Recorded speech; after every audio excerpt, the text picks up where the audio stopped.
सबसे पहले अमिताभ क्लासेज में आपका स्वागत है। हम आपको पढ़ा रहे हैं, इसमें वॉइस चल रहा है present continuous tense change to present continuous tense, यानी प्रेजेंट कंटीन्यूअस टेंस को प्रेजेंट कंटीन्यूअस टेंस में ही चेंज करना है, ठीक है ना। इसमें आपका सेंटेंस आज का है इंट्रोगेटिव सेंटेंस और इंट्रोगेटिव एंड नेगेटिव सेंटेंस। अगर आपको वॉइस बिल्कुल ढंग नहीं है तो आप हमारे चैनल से जुड़े रहें। अगर आप नए हैं तो हमारे चैनल को सब्सक्राइब कर लें, और जो भी साथी हैं, पढ़ने वाले जो भी स्टूडेंट हैं, ठीक है ना, जो भी मित्रगण आपके हैं, उनसे आप कहिए कि वो मतलब अगर वॉइस उनको जानकारी नहीं है या टेंस जानकारी नहीं है तो आप हमारे चैनल से जुड़ जाएं, और जुड़ने के बाद से सब वीडियो को आराम से देखें। कंफर्म है टेंस हो वॉइस हो जो भी कुछ मैं पढ़ा रहा हूँ आपको जरूर समझ में आएगा, ठीक है ना। ध्यान दीजिएगा, आज है वॉइस में present continuous tense change to present continuous tense. इसका मतलब प्रेजेंट कंटीन्यूअस टेंस को हम प्रेजेंट कंटीन्यूअस टेंस में ही चेंज करेंगे, ठीक है ना। यानी इज एम आर आपका सहायक क्रिया रहेगा। प्रेजेंट कंटीन्यूअस टेंस में जो सहायक क्रिया है वो इज एम आर है, बस आपको जोड़ना क्या है, बीइंग जोड़ना है, ठीक है ना। यानी प्रेजेंट कंटीन्यूअस को प्रेजेंट कंटीन्यूअस टेंस में ही बदलेंगे। इज एम आर के बाद से आपको जोड़ना क्या है, बीइंग जोड़ना है। जो सेंटेंस है आज आपका वो सेंटेंस है इंट्रोगेटिव सेंटेंस, यानी प्रश्न सूचक वाक्य। अगर सहायक क्रिया पहले आ जाए तो हम एक्टिव वॉइस से पैसिव वॉइस कैसे चेंज करेंगे। बहुत ही सिंपल तरीका है, बहुत ही आसान तरीका है। आप ध्यानपूर्वक देखिए, जरूर आपको समझ में आएगा। ध्यान देंगे बाबू। यहाँ पे सबसे पहले आपका रूल देखिए, रूल क्या दिया है। सबसे पहले आप सहायक क्रिया इज एम आर लिखेंगे, वो भी किसके अनुसार, ऑब्जेक्ट के अनुसार लिखना है। उसके बाद से आपको क्या करना है, बीइंग जोड़ना है। उसके बाद से क्रिया का कौन सा फॉर्म जोड़ना है, थर्ड फॉर्म। उसके बाद से बाई हो जाएगा। उसके बाद से सब्जेक्ट, और इंट्रोगेटिव सेंटेंस है तो कंफर्म है कि क्वेश्चन मार्क का प्रयोग तो होगा ही, ठीक है ना। यहां ध्यान देंगे, am I reading this book दिया है, यानी ये देखिए प्रेजेंट कंटीन्यूअस टेंस में जो सहायक क्रिया है वो कहां आया है, पहले। तो आप जब एक्टिव वॉइस से पैसिव वॉइस बनाएंगे तो पैसिव वॉइस में भी जो सहायक क्रिया है वो कहां आना चाहिए, पहले आना चाहिए, ठीक ना। तो यहां ध्यान देंगे, रूल है ये है आपके पास, इज एम आर में से किसी एक को लिखना है, वो भी किसके अनुसार, ऑब्जेक्ट के अनुसार। तो इस सेंटेंस में आप देखिए ऑब्जेक्ट कहां है, तो ये देखिए ये आपका जो एम है सहायक क्रिया हो गया, यानी हेल्पिंग वर्ब हो गया। ये आई है वो आपका सब्जेक्ट का काम कर रहा है, कर्ता का काम कर रहा है। ये जो रीडिंग है यानी पढ़ना, ये आपका वर्ब का काम कर रहा है, अर्थात क्रिया का काम कर रहा है। और दिस में जो दिस नोवेल लिखा हुआ है बाबू, ये आपका ऑब्जेक्ट का काम कर रहा है, अर्थात कर्म का काम कर रहा है। तो इसी को आप पहले लेके मतलब यहां लेके आएंगे। तो जब यहां लेके आएंगे तो ये दिस नोवेल यानी आपका एक वचन है, सिंगुलर नंबर है, तो आप इज एम आर में क्या यूज करेंगे, इज यूज करेंगे। तो यहां पे आपका क्या हो जाएगा बाबू, इज। बहुत ही आसान है, आप बस सिर्फ समझते रहिए, देखते रहिए। इज हो गया, ऑब्जेक्ट क्या था, दिस नोवेल, तो यहां पे आप लिखेंगे दिस, और उसके बाद से क्या लिखेंगे, नोवेल, ठीक है ना। यहां देखिए आई में यहां पे क्या लगा हुआ है, एम। इस सहायक क्रिया से हमको कोई मतलब नहीं है। ये जो हम ऑब्जेक्ट लेकर यहां पे आएंगे, इस ऑब्जेक्ट के अनुसार ही पैसिव वॉइस में यहाँ पे हेल्पिंग वर्ब यानी सहायक क्रिया का यूज करना है। तो दिस नोवेल आपका सिंगुलर नंबर एक वचन है, तो यहाँ पे इज हो गया, ठीक है ना। तो इज सबसे पहले हम लगा लिए, इज एम आर में इज यूज कर लिए। उसके बाद से हमने ऑब्जेक्ट को भी लिख लिया। अब रूल क्या है, बीइंग, यानी इज एम आर अगर आता है तो हम उसको बीइंग में जोड़ते हैं, जो हमें ऑब्जेक्ट के बाद यहाँ पे लिखना है, क्योंकि हम इंट्रोगेटिव सेंटेंस में है। तो इज दिस नोवेल, और उसके बाद से क्या हो जाएगा बाबू, बीइंग हो जाएगा। अब रूल हमारा क्या कह रहा है, क्रिया का तीसरा फॉर्म लिखना है, मतलब क्रिया का थर्ड फॉर्म लिखना है। तो क्रिया का थर्ड फॉर्म सबसे पहले इस सेंटेंस में देखेंगे, क्रिया क्या है बाबू, रीडिंग, यानी खेलना, हंसना, रोना, पढ़ना, दौड़ना, आना जाना, यानी यानी दैनिक क्रिया जो भी है, जो भी कार्य आप कर रहे हैं वो सब आपका वर्ब में आता है, ठीक है ना। तो ये आपका जो रीडिंग है, पढ़ना है, ये आपका क्या है बाबू, ये आपका वर्ब है यानी क्रिया है। अब ये रीडिंग का क्रिया क्या होगा, तो रीड, रेड, रीड, जो इसका थर्ड फॉर्म है वो आपका क्या होगा, रीड होगा। तो यहाँ पे आपका क्या हो गया, रीड हो गया। उसके बाद से बाई लिखेंगे आप, और आई को किस में बदलेंगे, मी में बदलेंगे। ये आपका रूल है कि सब्जेक्ट को ऑब्जेक्ट के स्थान पर रखने से पहले हम क्या लगाते हैं, बाई लिखते हैं, बाई लगाते हैं, और आई को हम किस में बदलते हैं, मी में बदलते हैं। यानी प्रोनाउन आपको बताया गया है, ही को हिम में, सी को हर में, दे को देम में, इट को इट में, नेम को नेम में, वी को अस में, ठीक है ना। इस तरीके से हम बदलते हैं। अगर आपने पूरी वीडियो अगर हमारी नहीं देखी है तो आप पीछे पहुंचिए, जहां पे आपका वॉइस का स्टार्टिंग किया गया है वहां पहुंचिए, और शुरू से एकदम अच्छे तरीके से आप वॉइस पढ़ सकते हैं, समझ सकते हैं। और आप एक नोट्स तैयार कर लीजिए, नोट्स तैयार कीजिए, उस पर लिखते रहिए और समझते रहिए। जहां भी दिक्कत हो कमेंट बॉक्स में जरूर लिखिए, ठीक ना। देखिए अगला सेंटेंस आपका क्या है, are you buying 2 books.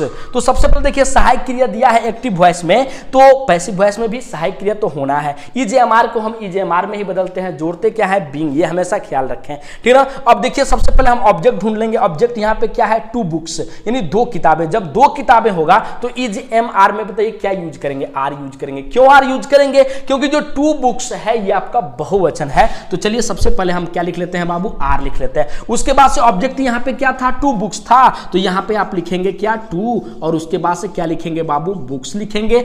Are हो गया, 2 बुक्स हो गया। अब बताइए इसमें क्या छूटा हुआ है, क्योंकि आपको मालूम है कि सहायक क्रिया पहले लिखना है फिर ऑब्जेक्ट लिखना है। अब इसमें जोड़ना क्या है, बीइंग, यानी ऑब्जेक्ट के बाद से बीइंग हो जाएगा, क्योंकि हम इंट्रोगेटिव सेंटेंस में है। तो बीइंग यानी बुक्स के बाद से क्या लिख लेंगे बाबू, बीइंग लिख लेंगे, ओके। उसके बाद से फिर हमारा रूल क्या कर रहा है, क्रिया का थॉट फॉर्म। एक्टिव वॉइस से पैसिव वॉइस बनाते समय हमेशा क्रिया का थॉट फॉर्म ही आपको लिखना है। इतना दिमाग में रखे रहे कि हमेशा क्रिया का थॉट फॉर्म ही लिखना है। कब, जब एक्टिव वॉइस से पैसिव वॉइस आप बना रहे हैं तब, ठीक ना। तो यहाँ पे बीइंग हो गया, क्रिया का थॉट फॉर्म लिखना है ना, तो क्रिया इसमें देख लेंगे क्या है, बाइंग, यानी खरीदना। अब खरीदना का फर्स्ट फॉर्म बाई होता है और थर्ड फॉर्म हमको यूज करना है, तो बाई, बाट, बाट होता है। तो बाट का स्पेलिंग क्या होगा, BOUGHT, बाट हो गया। अब देखिए कोई ऑब्जेक्ट बचा नहीं है, अगर कोई ऑब्जेक्ट होता तो हम इस क्रिया के बाद से लिख सकते थे, लेकिन है नहीं, तो हम चलेंगे सब्जेक्ट के पास। सब्जेक्ट क्या है, यू दिया है, और यू को जब हम ऑब्जेक्ट के स्थान पर ले जाएंगे, अर्थात इस सब्जेक्ट को जब हम ऑब्जेक्ट के स्थान पर ले जाएंगे तो किसका प्रयोग करना है, बाई का प्रयोग करना है। तो बाई हो गया। उसके बाद से यू को हम यू में ही बदलते हैं, और इंट्रोगेटिव सेंटेंस है तो क्वेश्चन मार्क का प्रयोग कर लेंगे, ओके। ध्यान देंगे बाबू, why are we singing a sweet song दिया है। तो देखो इंट्रोगेटिव जो वर्ड है, जो क्वेश्चन वर्ड है, प्रश्न सूचक शब्द अगर कुछ भी आ जाए, जैसे व्हाई आ जाए, व्हाट आ जाए, व्हेन आ जाए, वेयर आ जाए, हाउ आ जाए, अगर ये पहले दिया है तो एक्टिव से पैसिव वॉइस बनाते समय थोड़ा सा भी घबराना आपको नहीं है, ठीक है ना।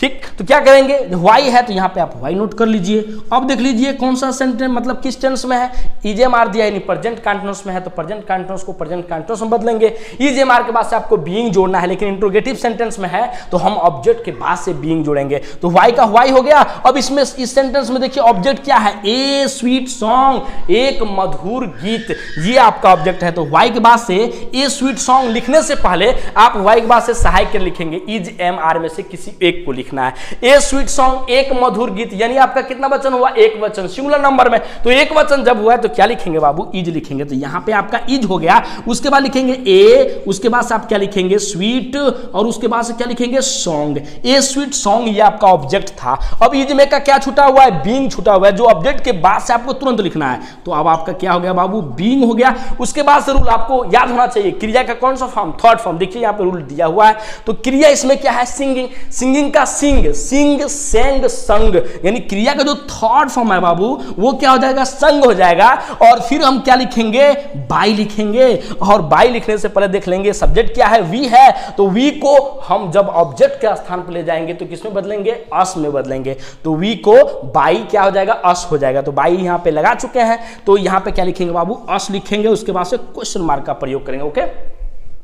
अब यहां ध्यान दीजिए, इंट्रोगेटिव एंड नेगेटिव सेंटेंस, प्रश्न सूचक एवं नकारात्मक वाक्य। जैसे मेरी सोच देखिए क्या है, फास्टली हमको पढ़ाना नहीं है। फास्टली पढ़ाने का मतलब हुआ कि आपको बस थोड़ा बता के बस छोड़ दे, नहीं, आपको एकदम डीपली आपको बताना है कि कम से कम आपको अच्छे तरीके से ढंग आ जाए। बाय द वे एग्जाम आपको मान लीजिए हासिल करना हो, एग्जाम में अच्छे नंबर लाना हो, तो वॉइस हुआ, नरेशन हुआ, टेंस, ये सब बेहद जरूरी है इंग्लिश के लिए। तो इन सभी चीजों का बेहतरीन तरीके से ये समझिए कि यहाँ इस चैनल पे अच्छे तरीके से समझाया गया है, पढ़ाया गया है, बताया गया है। अगर आप चाहें तो अच्छे तरीके से इस पे सब कुछ ग्रामर में जो भी चीजें हैं आप पढ़ सकते हैं और एग्जाम में अच्छे नंबर ला सकते हैं, ओके। तो मेरा कहने का मतलब यह है कि मैं आपको डीपली पढ़ाऊंगा, चाहे हमको थोड़ा सा टाइम ही लगेगा, तो क्या हो गया, डीपली आप पढ़ेंगे तो अच्छे तरीके से जानकारी आपको हो जाएगा। जब जानकारी जब आपको हो जाएगा तो आप किसी भी विद्यालय में या कहीं भी आप पढ़ा लिखा सकते हैं। समझ में आ रहा है कि नहीं, यानी अच्छे तरीके से आप पढ़ा सकते हैं। अगर आप बेरोजगार हैं, अगर अच्छी जानकारी अगर आपके पास है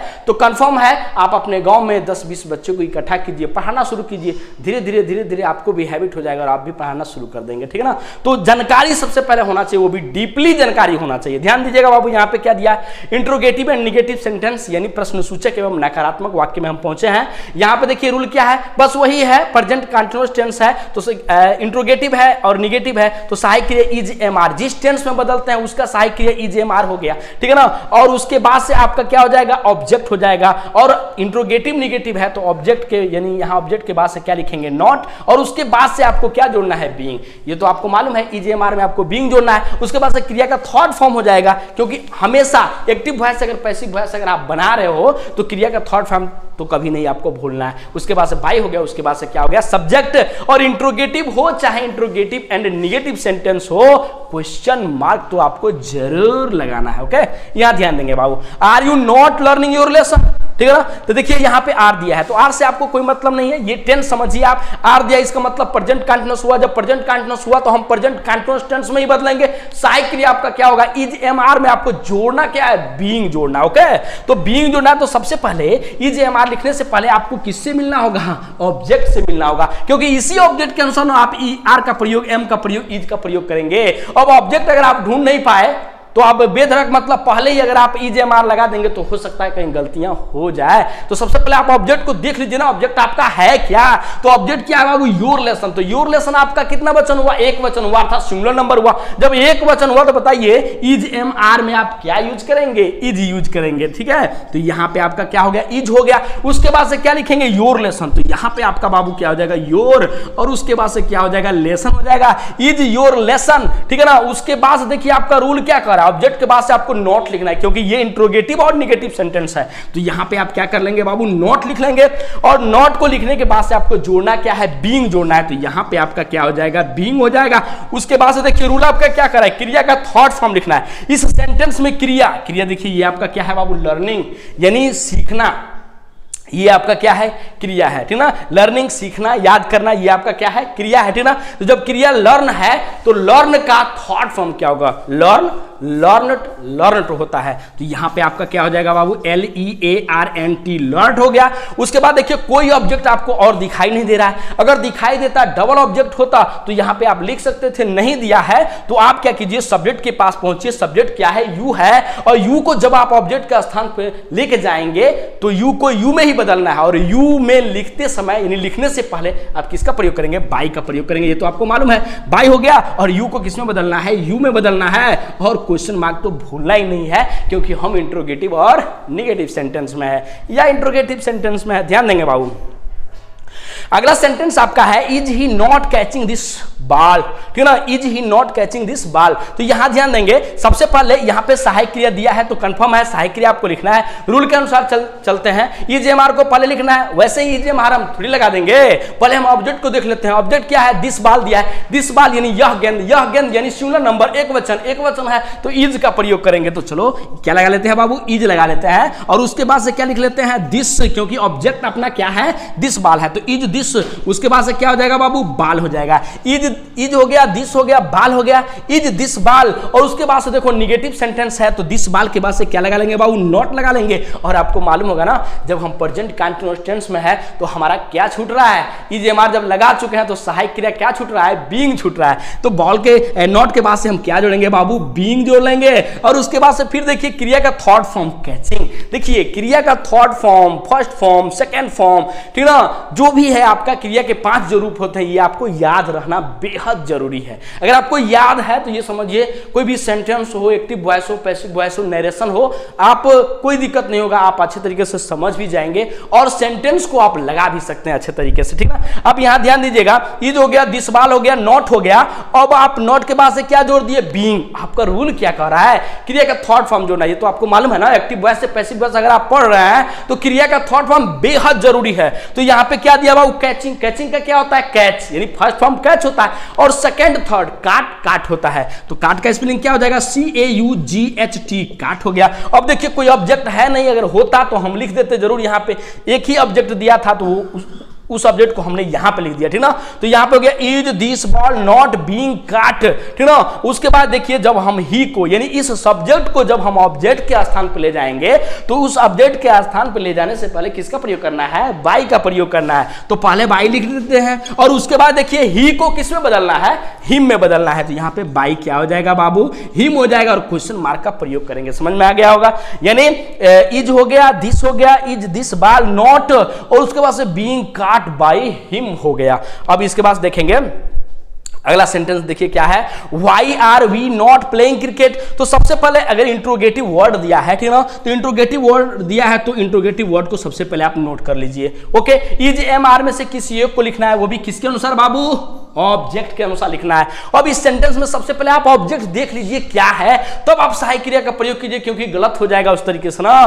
तो देखिए ये आपका जो प्लेइंग है, खेलना, ये आपका वर्ब हो गया, ये जो वी है ये आपका सब्जेक्ट हो गया, ये जो आपका आर है ये आपका हेल्पिंग वर्ब सहायक क्रिया हो गया, ये आपका वाई है ये आपका क्वेश्चन वर्ड हो गया। ओके, और ये जो देखिए आपका जो क्रिकेट दिया है, ठीक है ना, ये आपका क्या हो गया, ऑब्जेक्ट हो गया। तो क्रिकेट आपका ऑब्जेक्ट, तो ये क्रिकेट जो है आपका कितना वचन है, एक वचन है। एक वचन अर्थात सिंगुलर नंबर है, क्या लिखेंगे बाबू, इज लिखेंगे। तो वाई के बाद से आप बिंदास इज का प्रयोग कर लीजिए और उसके बाद से आप क्या लिखिए, ऑब्जेक्ट को लिखना है ना। तो क्या लिख लीजिए, क्रिकेट। ये बताइए इज के बाद अब क्या छूटा हुआ है, बीइंग आपको जोड़ना है, क्योंकि वाई हो गया, इज हो गया, उसके बाद से ऑब्जेक्ट लिख दिए। अब उसके बाद से जोड़ना क्या है बाबू, बीइंग जोड़ना है, तो बीइंग भी हमने लिख दिया।